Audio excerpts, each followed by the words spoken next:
Hello student, स्वागत है आप सभी का आई टू स्टडी टीम पर। दोस्तों, इस वीडियो में हम देखने वाले हैं DCA and PGDCA first semester PC package के कुछ इंपॉर्टेंट क्वेश्चन। मैंने इनके क्वेश्चंस बताए थे, इनके आंसर्स आज हम इस वीडियो में कंप्लीट करने वाले हैं। इससे पहले मैंने इसका first subject fundamental of computer के इंपॉर्टेंट क्वेश्चन बताए थे, जिसके हमने टॉप 20 इंपॉर्टेंट क्वेश्चंस करे थे, जो कि वेरी वेरी इंपॉर्टेंट क्वेश्चन थे। आपका 28 दिसंबर को इसका पेपर है। इसके कुछ क्वेश्चन हैं जिनकी मैं आपको आंसर एक्सप्लेन करूंगी। चलिए स्टार्ट करते हैं। पहला क्वेश्चन है आपका एमएस एक्सेल या एमएस वर्ड 2013 क्या है, इसकी विशेषता बताना है। पहला आपका टॉपिक बनता है पीसी पैकेज से एमएस वर्ड का, MS Excel, PowerPoint, MS Outlook. इनसे आपको ये वेरी वेरी इंपॉर्टेंट क्वेश्चन आपको देखने को मिलेंगे। आपके पेपर में 10 क्वेश्चन आएंगे, जिनमें से आपको 5 क्वेश्चन करने हैं, जो कि प्रत्येक क्वेश्चन आपका 16 नंबर का रहने वाला है, जो हम कंप्लीट करेंगे 5 से 6 पेज में आपको कंप्लीट लिखना पड़ेगा। चलिए स्टार्ट करते हैं। पहला है आपका एमएस वर्ड 2013। एमएस ऑफिस के अंदर कई प्रकार के सॉफ्टवेयर हम यूज करते हैं, जैसे कि MS Word, MS Excel, MS PowerPoint और एमएस आउटलुक कह सकते हैं हम इसे, जो कि ऑफिस की सभी ज़रूरत के काम के लिए हम यूज कर सकते हैं। तो इससे आज पूरे ऑटोमेटिक सॉफ्टवेयर का भी हम इसमें यूज करेंगे। एमएस वर्ड एक ऑफिस ऑटोमेटिक सॉफ्टवेयर है, जो ऑफिस की सभी अवस्थाओं को पूरा करता है। एमएस वर्ड 2013 को वर्ड प्रोसेसिंग में ट्रेनिंग एवं ऑफिस काम के लिए यूज किया जाता है। इसको माइक्रोसॉफ्ट वर्ड प्रोसेस भी कह सकते हैं हम। अमेरिका की कंपनी ने बनाया था इसे। तो इसकी विशेषताएं हम कह सकते हैं select a word, sentence, paragraph या फिर any text, moving text, document या एमएस वर्ड। इसके बाद आपका सेकंड क्वेश्चन रहेगा, जो कि एमएस वर्ड 2013 में टेक्स्ट और पैराग्राफ फॉर्मेटिंग को समझाइए।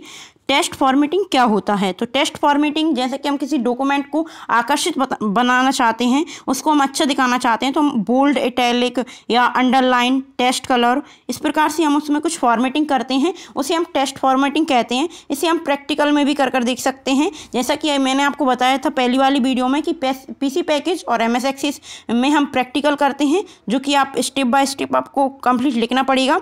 आपको 5 से 6 पेज आप इसके कर सकते हैं। पैराग्राफ फॉर्मेटिंग में आपको पूरा bold, italic, colour, text line, brush पूरा कंप्लीट इसमें आ जाएगा आपका। तो लिखते हैं इसी। तो चलिए देखते हैं, जब हम टेक्स्ट को डॉक्यूमेंट पेज पर टाइप करते हैं, मतलब हम कुछ भी टेक्स्ट या कुछ भी लाइन डॉक्यूमेंट पर टाइप करते हैं, तो उस टेक्स्ट को आकर्षित बनाने के लिए text colour, text bold, italic, text underline इत्यादि का उपयोग करते हैं। उसी ही टेक्स्ट फॉर्मेटिंग कह सकते हैं हम। टेक्स्ट को आकर्षित बनाने के लिए हम उसमें अलग अलग प्रकार के डिज़ाइन डालते हैं, जिसमें यूज़र एवं अन्य सभी को आकर्षित किया जाता है। इसके बाद आता है पैराग्राफ फॉर्मेटिंग। यहाँ पर टेक्स्ट फॉर्मेटिंग हमने देखा है अभी। इसके बाद हम पैराग्राफ को भी फॉर्मेट करते हैं। तो चलिए इसको देखते हैं। इसमें एमएस वर्ड में पूछा गया है। अगर यही चीज़ आपसे एमएस एक्सेल में पूछी जाती तो इसका तरीका आपका चेंज हो जाता, उसमें पूरा आपको पढ़ना पड़ता। इसमें एमएस वर्ड में देखने वाले हम एमएस वर्ड 2013 में हम पैराग्राफ फॉर्मेटिंग का यूज करके डॉक्यूमेंट को अपने अकॉर्डिंग बहुत ही आसानी से अच्छा बना सकते हैं। पैराग्राफ फॉर्मेटिंग के अंतर्गत लाइन को स्पेशल बनाना, लाइन और पैराग्राफ के बीच स्पेस छोड़ना इत्यादि काम हम पैराग्राफ फॉर्मेटिंग में कर सकते हैं।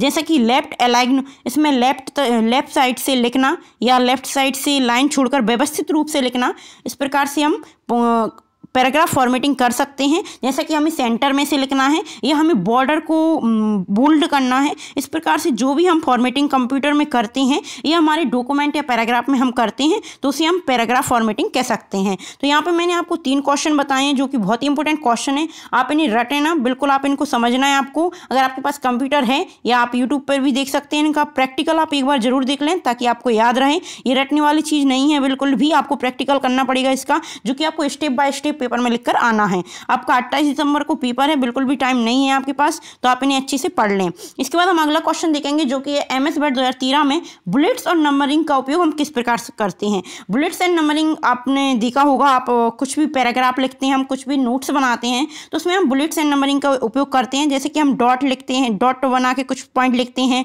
या 1 2 3 डालकर ABCD डालकर इस प्रकार से हम इंपॉर्टेंट नोट्स बनाते हैं, तो उसी को हम बुलेट्स एंड नंबरिंग बोल सकते हैं। तो चलिए इसे देखते हैं किस प्रकार से हमें लिखना होगा। पहला आप हेडिंग डाल सकते हैं बुलेट्स एंड नंबरिंग का उपयोग या यूजेस।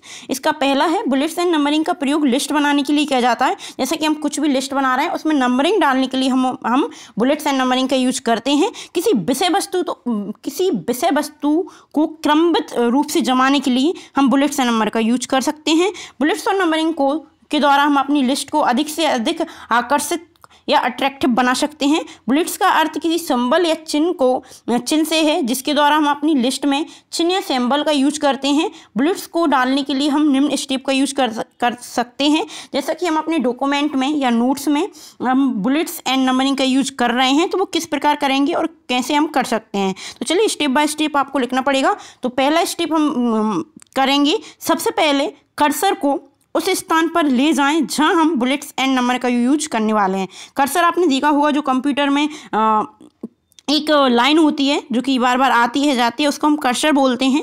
आप लोगों को बहुत सारों को पता होगा जिसने कंप्यूटर में प्रैक्टिकल किया है। तो कर्सर हम उस जगह ले जाते हैं जहाँ पे हमें बुलेट्स या नंबरिंग करना है।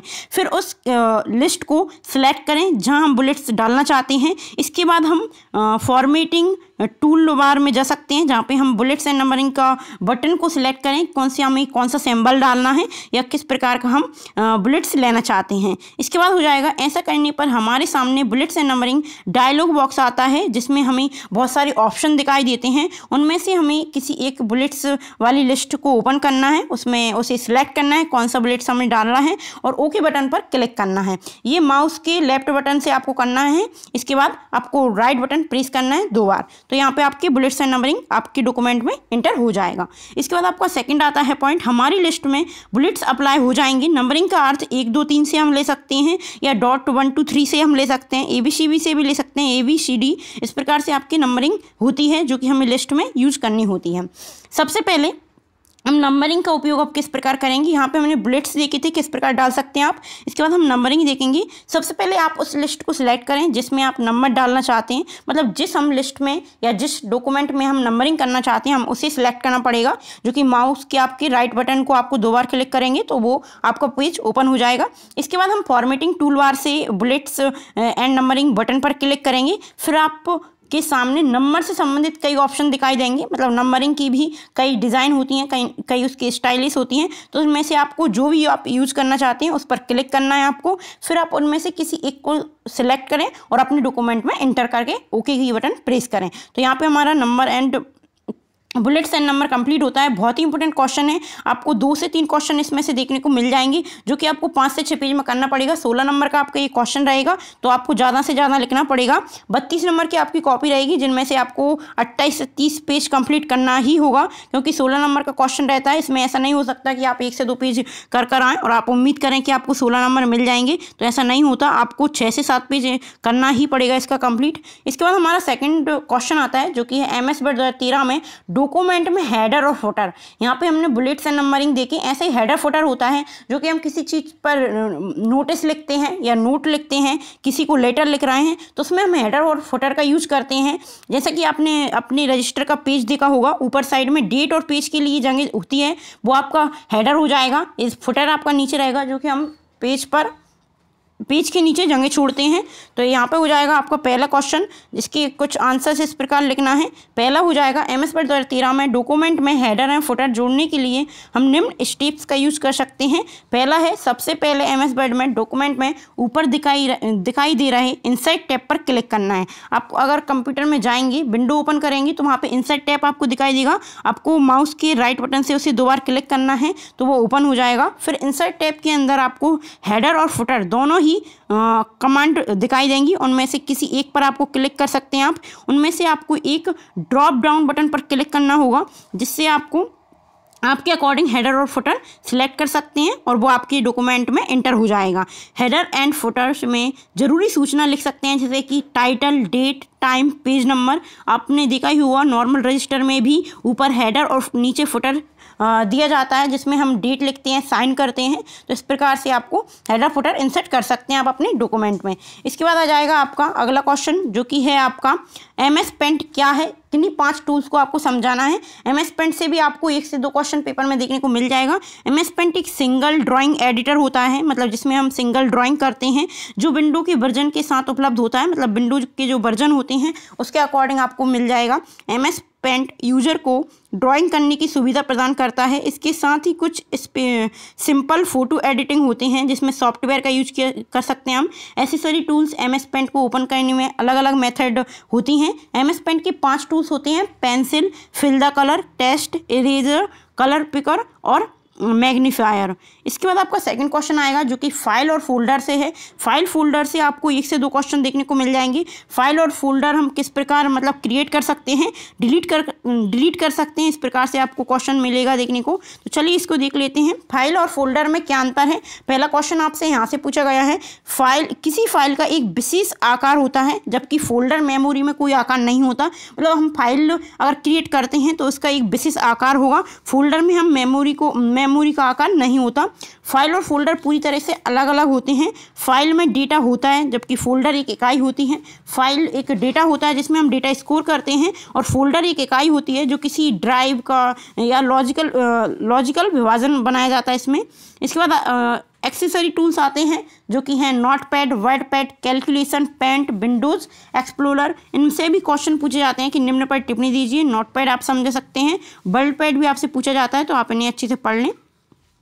इसके बाद नोटपैड में कट कॉपी पेस्ट भी आपसे पूछा जाता है कई बार। तो कट कॉपी पेस्ट नॉर्मल होता है, किसी चीज़ को हमें कट करना है तो उसमें कट का ऑप्शन होता है। कॉपी मतलब हम उसे पेस्ट कर सकते हैं कॉपी कर दूसरे स्थान पे, तो वो ये हो जाएगा। किस प्रकार करेंगे वो यहाँ पे आप देख सकते हैं। कट कॉपी पेस्ट करने से पहले एक बात ध्यान में रखना होगा कि जिस प्रकार हम टेक्स्ट या इमेज को कट या कॉपी करना चाहते हैं उसी सबसे पहले आपको सिलेक्ट करना पड़ेगा। फिर जनरली सभी जगह पर कट करने का शॉर्ट की Ctrl+X होता है। कॉपी करने का शॉर्टकट की हो जाएगा Ctrl+C और पेस्ट का रहेगा आपका Ctrl+V।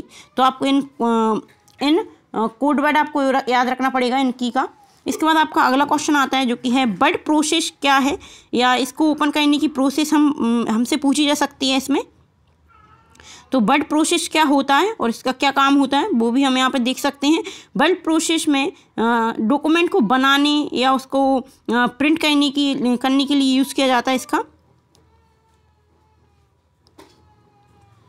इसके बाद कुछ क्वेश्चंस हैं जो कि आपके MS वर्ड और पेंटर से लिए गए हैं जो कि हम अगले वीडियो में देखेंगे। इसके पहला वाला जो आपका सब्जेक्ट था कंप्यूटर ऑफ फंडामेंटल, उसके मैंने आपको 15 से 20 क्वेश्चन इंपॉर्टेंट बताए हैं और उनके आंसर्स भी मैंने आपको करवा दिए हैं। अगर वो आपने वीडियो नहीं देखी तो आप एक बार चेकआउट जरूर कर लें। तो चलिए मिलते हैं अगली वीडियो में। अगर आपने अभी तक अपने दोस्तों के साथ वीडियो शेयर नहीं किए तो वीडियो को शेयर जरूर कर दें और बेल आइकन प्रेस जरूर कर लें ताकि आने वाली वीडियो का नोटिफिकेशन आपको मिल जाए। तो चलिए दोस्तों मिलते हैं अगले वीडियो में। धन्यवाद।